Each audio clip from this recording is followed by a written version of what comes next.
Hi Patricia, lovely to meet you. Lovely to meet you My name's Fiona. Hi Fiona. And look, thank you for coming in today. What today's about is a patient consultation to talk a little bit about your cancer diagnosis and the cancer experience, and then just sort of have a look since treatment, how you've been faring, some side effects, and potentially discuss the role of how exercise might assist you better manage your condition. So how does that sound? Well, it's a challenge, but we'll move on. Okay, thank you very much. Okay, so to start off with, we've got Patricia, your date of birth? 5/10/1946. Which puts you at? 67. 67. That's just me being lazy and not counting.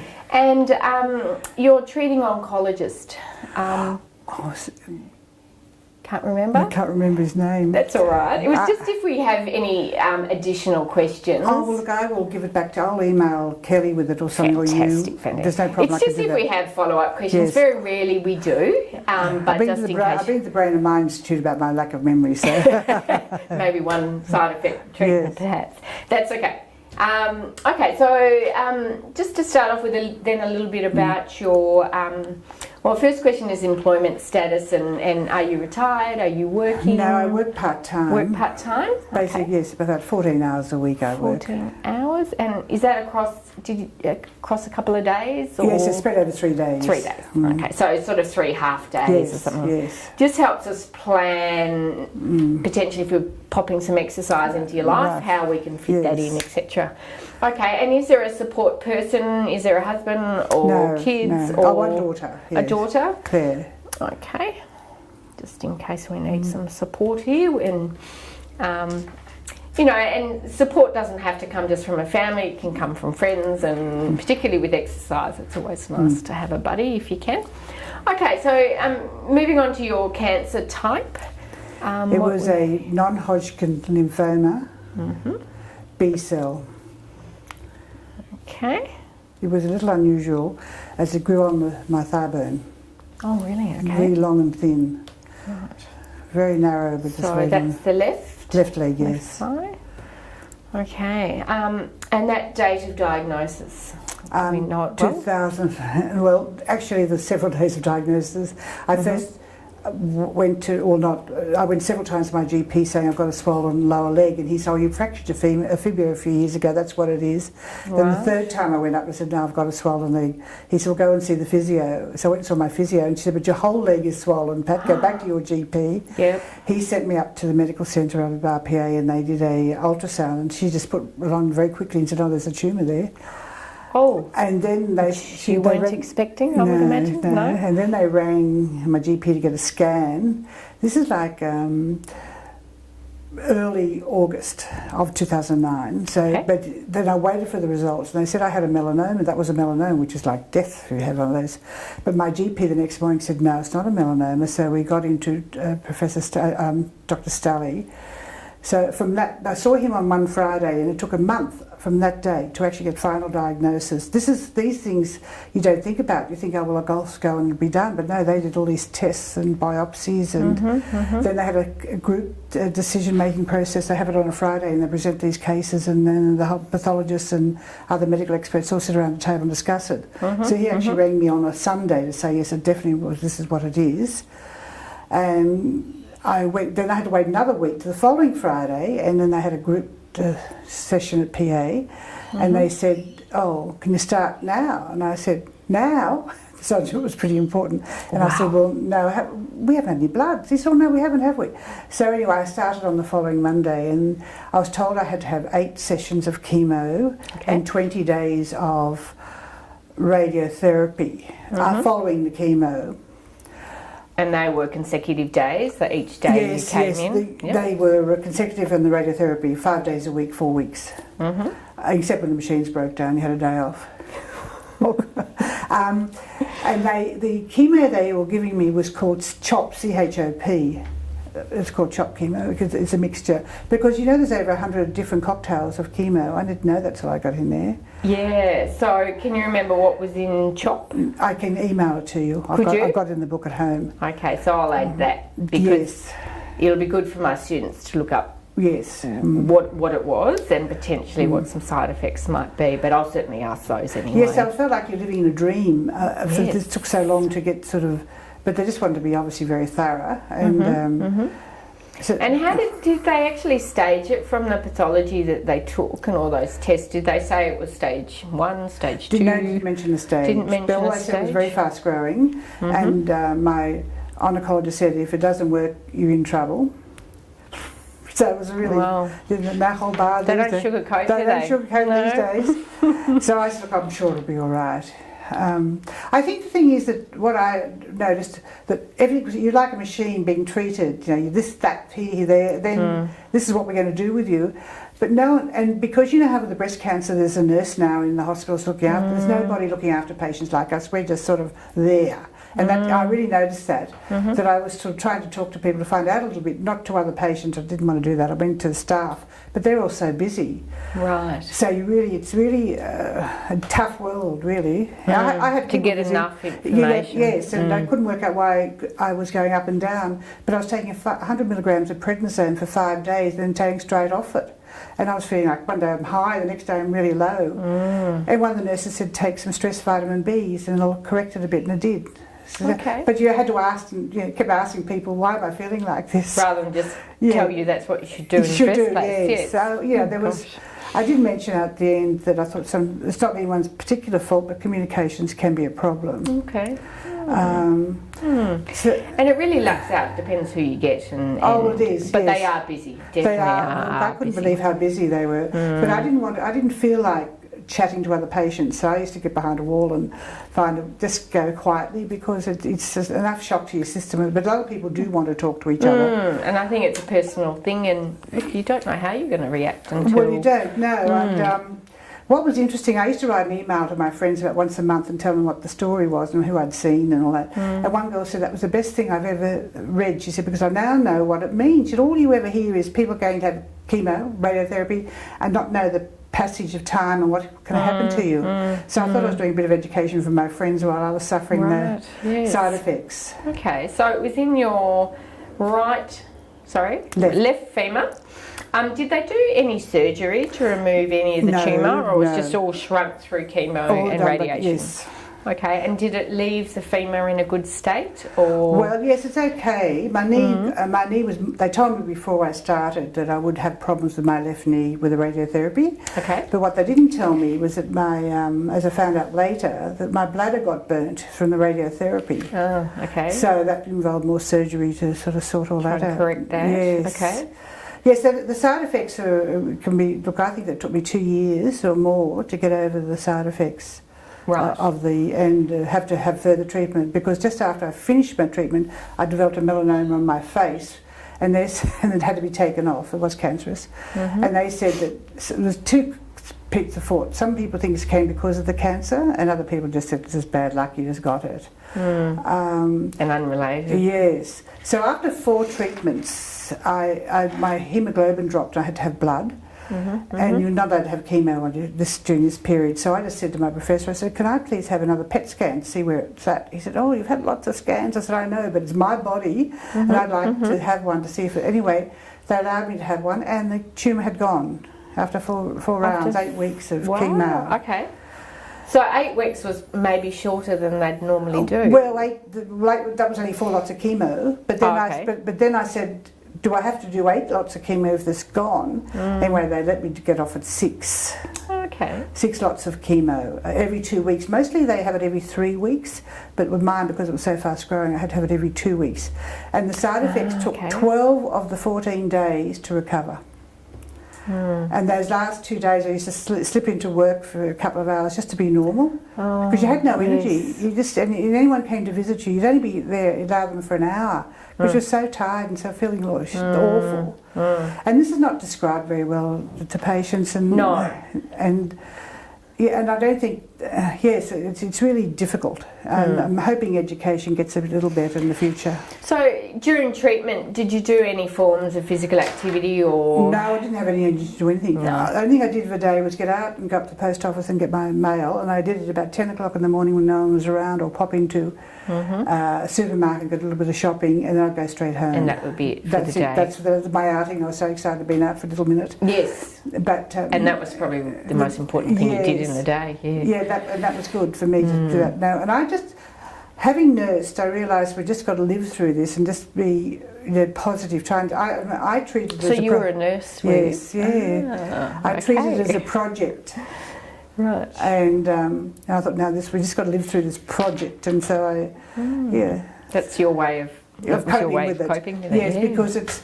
I've seen people get very emotional. I think, well, it's not going to help you. You've just got to just try and. Oh, well, I did get a little bit emotional occasionally, but I never thought I was going to die. I never had that feeling in my head at all while I was having treatment. But I wish they'd teach more to people about what they're going to go through and how it affects them, because I just don't think there's enough said. Particularly, you had a nursing background. Yes, and still struggled. Yeah, I still struggled. Oh, yes. And you think, what if you didn't? Well, exactly. It would be even harder. Much harder. And I understood why they were doing things that way. And but it didn't make any. When push comes to shove, everyone's suffering the same way, really. Interesting. It is interesting. So the side effects, I suppose the more immediate ones, and then as time has gone on. So we're looking at how many years post? Sort of 5 years. Coming up to 5. Coming up to 5 years post. So I suppose the initial side effects and kind of where you're at now. Well, the initial side effects faded, of course, but it took longer than I thought. Okay. The chemo took me about 3 months to recover. And the radiotherapy just made you extremely tired by the 3rd and 4th week. Yes. Extremely tired. And so I was actually going to work for a couple of hours for about 3 days, just to feel normal. Yes.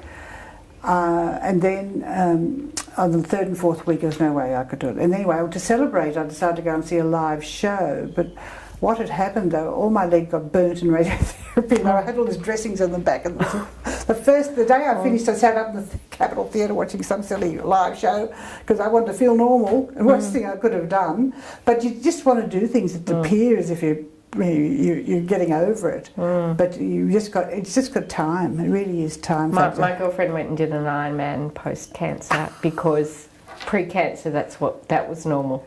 Yeah, and so that's what she wanted to do, and we all thought she was crazy, but you had to respect that she needed to feel normal. Yeah, and that's something that I don't think people understand, that you are, because you lose your hair. Now, that was the worst part. One of the worst side effects was losing the hair, because it doesn't come out all at once. It comes out gradually, and you end up with hair everywhere. So I just went down to the local cheap Jack Barber and said, just shave it off. Yeah, and I wouldn't wear the wigs. I just wore a cap because it was not September, October, November. So I just wore. Anyway, in January, the hair's just tiny little bit growing back, and I'm down at Broadway, and this nana who I know comes up to me, and she's had cancer, and she said, "You can wear a wig, you know." And I said, "Oh, I'm bold and beautiful," I said. So, good on you. Yeah. So I didn't, and I just, because it was summer, and then it took to about June for my hair to get back, but it came back curly, and I still got a wave. That's one positive. Oh, the wave, yes. But they say it comes back a little bit too curly. Yeah, initially, yes, it did. It's not the most attractive hair, but it's hair, isn't it? Yes, it is. Okay, so any pain and then ongoing? No, I did not. I didn't have any pain. No pain during the treatment. No, I didn't. Okay. And I didn't have any vomiting, which is quite common. They had a lot of they put a lot of antiemetics in the treatment, in the chemo. Good. Okay. The side effect, as I said, was the burning of my legs. I'm very fair-skinned, and that took about 2.5 weeks for dressings to clear up. Okay. And so, any other, I suppose, any tingling and neuropathies or yes, I now found out I've got neuropathy in my feet. You do now. Yes. Okay, so I suppose it sounds like you did pretty well on treatment, as well as you can. Yes. So we're now looking sort of a couple of years post, and how you going now? Well, I had some post stuff with my bladder, which because it got burnt. I didn't know that was the cause, but so that took 2 lots of surgery. to sort that out. And that was through the core, did they? No, through here. Okay. With the machine going right up your leg with the radiotherapy, and it just... Oh, sorry, the surgery to rectify the issues with burning the bladder. Yes, that was just internal. Internal? Yes. And no sutures, just internal. Okay. One was done with the urogynecologist and the urologist operating together. So these sorts of things, and then 2 years later I had a couple of falls and I fractured my wrist. We don't know why I had these falls, so things happen. I've never had a fall in my life. So did you have then a look at your bone density? Yeah, yes they did, it was okay. It was okay? Okay. So you think if you fall and fracture there, it might be low bone density, but no? They did it when I was at the fracture clinic at PA. Okay, so... but neuropathy, any tingling and sensations and burning and anything now? Well, I didn't know I had it until recently when this doctor was doing a medical for me and told me, you've got neuropathy. And I said, what? Oh. I said, but apparently he said it's come from the chemo, and I'm going to have that investigated with a neurologist when my GP comes home from his holidays. Okay, so hands, feet? Just feet and halfway up the leg. Okay. And does that neuropathy kind of feel a little bit worse after exercise? Does it burn more? No, it hasn't. It hasn't really affected me too much. Okay. I didn't know I had it. But potentially maybe affecting your balance because you fell and you weren't quite sure of that. And okay. Yes, Kelly gets. Yes, they get upset when you tell people you had falls. They don't like it. No, they don't like falls at all. But fortunately, your bone density is okay. Yes, but it's still a shock to the system. Yeah, because sometimes that can be compromised due treatment. So that's good. Okay, so no troubles now with your heart or... No, I developed high blood pressure last year, which I don't know where it came from. I mean, my parents had it, but I haven't ever had it. Right, okay. But you can't say that's caused by... it could just be an ageing thing that a lot of people... Just popping pills now, it's fine. And so you're medicated and it's under control? It's under control. Yeah, yes, so what, can you remember the meds? Physio 10s at night. Okay. I can send it to you, darling. I'll send it. This email's getting longer as the minutes go on. I'll write it all down too. Yeah, good. Okay, so, and there's no pain with your leg? No, and just the arthritis in my knees, and the arthritis got a lot worse. So you had it pre... Well, not much. I never really noticed it very much at all. Okay. But it's certainly come on since. Okay, so we'll put that under comorbidities. Because no one ever just has something, do they? And so arthritis, and where do you feel that? In your knees, ankles? In this right ankle, in the knees, in the hip. So it's kind of spread over a bit. So we just had a little walk along the street together, and that sort of pace is more arthritis rather than anything to do with the cancer as such. Yes, that pace was, definitely. Right, okay. So I think I've covered, and there's no lymphodemas or anything. No lymphodemas, thank goodness. Great. You did have a fracture, but so it was in the wrist, wasn't it? Yes, so they put a plate in. And how do you go now, sort of leaning on it, or It's okay. What happened though? It was very painful. So we actually had another X-ray. A screw had come loose. They had to operate again to take the screw out, and all the doctors were ducking for cover because they. Don't know how it happened. I don't know what's happened. Right. Anyway, just frustration. A little screw in my knee. Maybe I should get it out. So I can't kneel on it because the screw's there and goes. Oh well, this was just loose and it was hurting, pressing into my muscles and tendons and things. That's why it was sore. Okay. Yeah, they had and to go. I think after a few surgeries, you think I really don't want to go back and I have any more anaesthetic. But I've had between everything, I thought I'd had enough anaesthetic. Yes, I hear you. But I really probably should go back in and get mine out. But I'd say so, dear. If you can't kneel. No. So there's a little bit of arthritis. Apart from that, everything else is okay with you? Between that, yes. I've got some... we just had I went to, as I said, the Brain and Mind Institute, and they did a test, and then they because I complained about I'd done a course with them a few years ago, so I went back and said, look, I'm feeling part of my memory is fantastic and part of it is bloody awful, excuse the French. So they found out, yes, it has deteriorated a little bit, but in the meantime they got a neurologist doing research, so he said, he sat me down for an hour, went through all my ailments or whatever, and then they did a PET scan, not a PET scan, MRI, and found I had some fluid around the brain. Yes. Oh wow! And so, but it's not. Anyway, end up with a neurosurgeon. It's a whole catastrophe. But it's not serious enough to do anything about. hydrocephalus, which is normally in paediatrics, but it can affect people over 60. And it wasn't until 10 years ago when MRIs came in that they started to diagnose it, because there was no other way. But you can have things like falls and other symptoms. And memory loss is a side effect. Okay, and nothing really to do with the cancer treatment, do you think, or don't know? You just don't know. Don't know. Yeah, how do you know?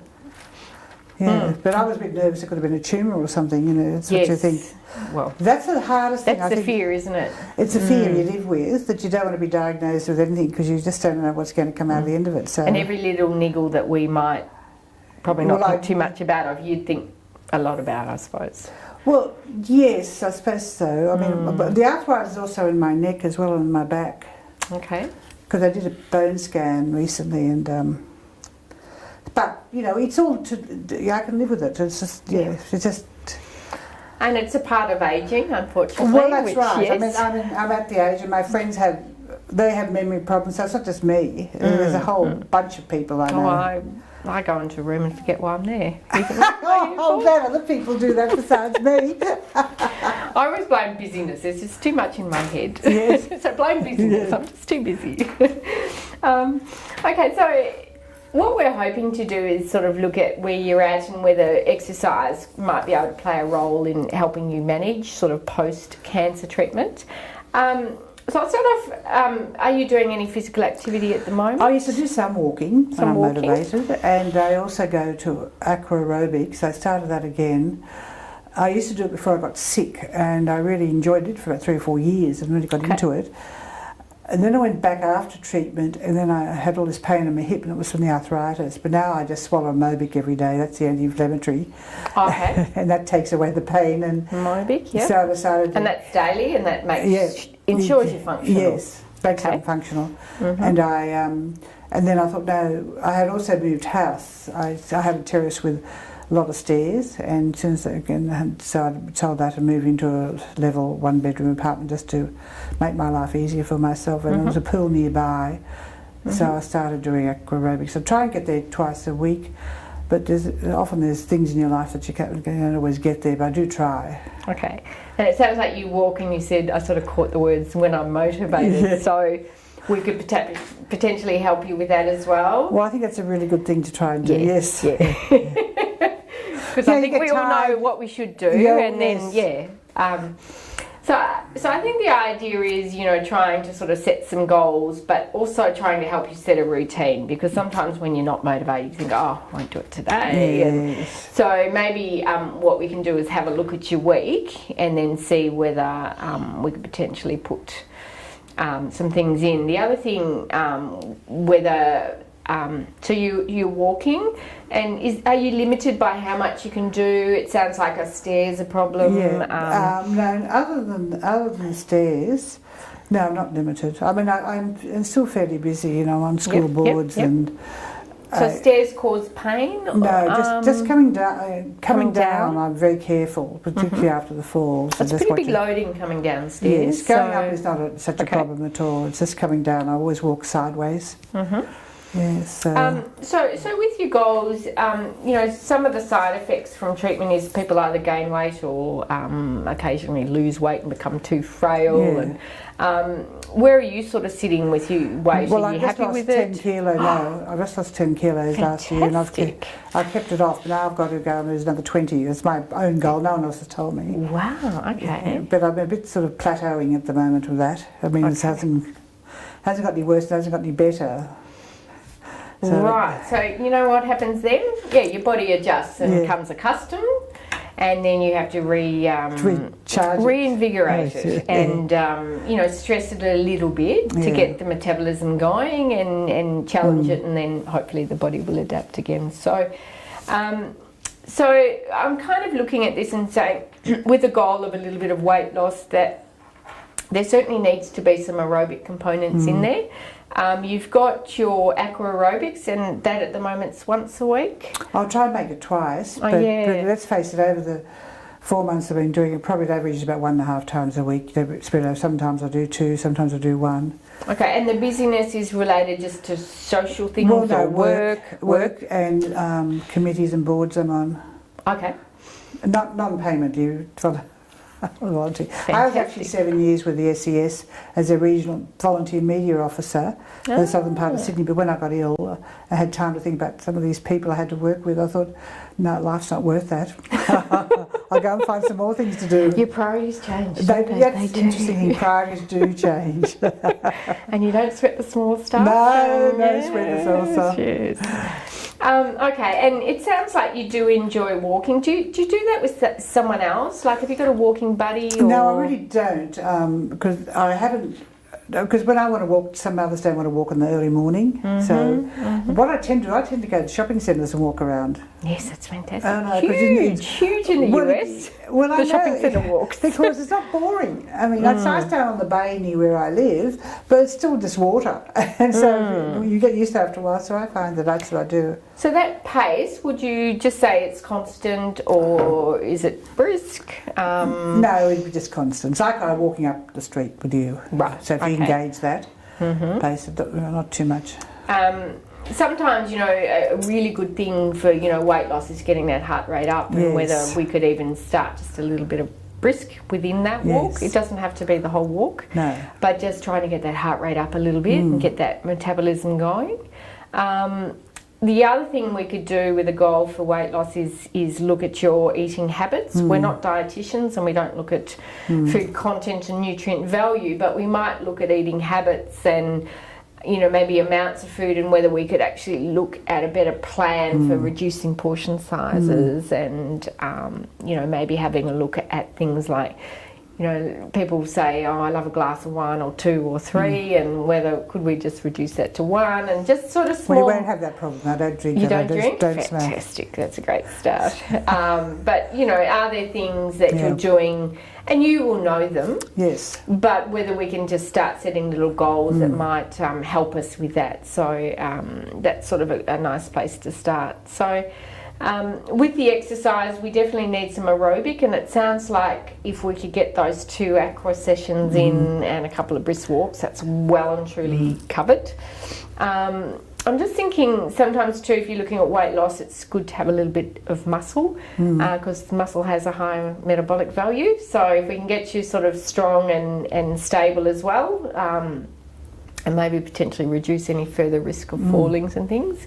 Is that something you would be open to? Oh, having yes, a look at a strength because training? after what I've been through, I'm still positive and believe that we've got to keep moving on to try and maintain the health. I think that's the key, to maintain functionality, and once your health and your function goes, so does quality of life. And I think while you're mobile, it's good to capitalise on that. Oh, and yes. So potentially looking at a strength training program that, obviously we're going to be very careful of the arthritis throughout your body, but we can certainly work around that. Yes, I always copy people in the results if required, so people tend to know now that. Yes.